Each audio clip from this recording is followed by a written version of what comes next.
Jacques et Jean, les fils de Zébédée, s'approchent de Jésus et lui disent « Maître, nous voudrions que tu fasses pour nous ce que nous allons te demander. » Il leur dit « Que voulez-vous que je fasse pour vous ?» Ils lui dirent « Accorde-nous de siéger dans ta gloire, l'un à ta droite et l'autre à ta gauche. » Jésus leur dit « Vous ne savez pas ce que vous demandez. Pouvez-vous boire la coupe que je vais boire, ou être baptisé du baptême dont je vais être baptisé ?» Ils lui dirent « Nous le pouvons. » Jésus leur dit « La coupe que je vais boire, vous la boirez, et du baptême dont je vais être baptisé, vous serez baptisés.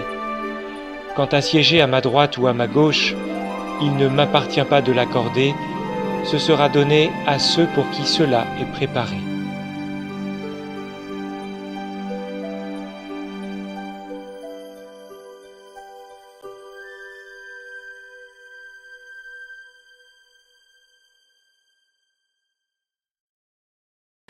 L'évangile de Marc est étonnant de profondeur et de vérité, dans une forme de brutalité littéraire aussi, mais qui va à l'essentiel. Vous ne savez pas ce que vous demandez, nous dit l'évangéliste. Parole centrale d'un petit texte qui résume à lui seul le cœur de l'évangile et nous renvoie aux événements qui entourent la crucifixion, la mort et la résurrection du Christ. Boire la coupe. Boire la coupe, c'est-à-dire souffrir et être humilié. Qui veut vivre cela? Être baptisé, c'est-à-dire mourir, pour renaître bien sûr, mais mourir d'abord. Qui cherche cela dans sa vie aujourd'hui? On a beau jeu de se moquer de ces deux disciples bien décidés, qui cherchent les bonnes places auprès d'un Jésus glorieux qui partirait et reviendrait en puissance. Mais ces disciples ont cru en toute sincérité que les événements annoncés par Jésus leur permettraient de vivre cela.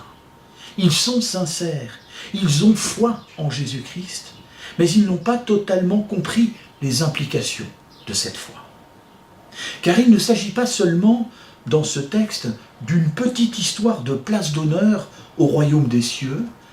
Il ne s'agit pas d'être assis sur un beau fauteuil et de profiter du pouvoir d'un maître flamboyant et grandiloquent. Il est ici question d'une implication totale de son être et même d'un renoncement à sa propre vie pour un avenir qui n'est pas précisé, car c'est Dieu qui décide et non les hommes.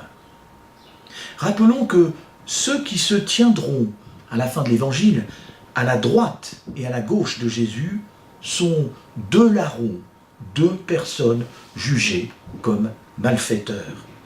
Et leur fin n'a vraiment rien de très glorieux. Vous ne savez pas ce que vous demandez. Cette phrase est peut-être l'une des interpellations les plus troublantes de l'Évangile. Car nous ne savons rien et nous ne maîtrisons pas grand-chose, il faut le reconnaître.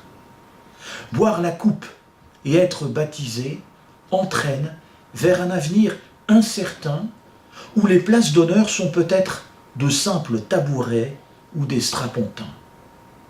Alors que faire? Que nous reste-t-il? Eh bien, je crois que nous avons simplement la prière. Toute prière qui pourrait commencer dans l'humilité par cette phrase « Vous ne savez pas ce que vous demandez ». Amen.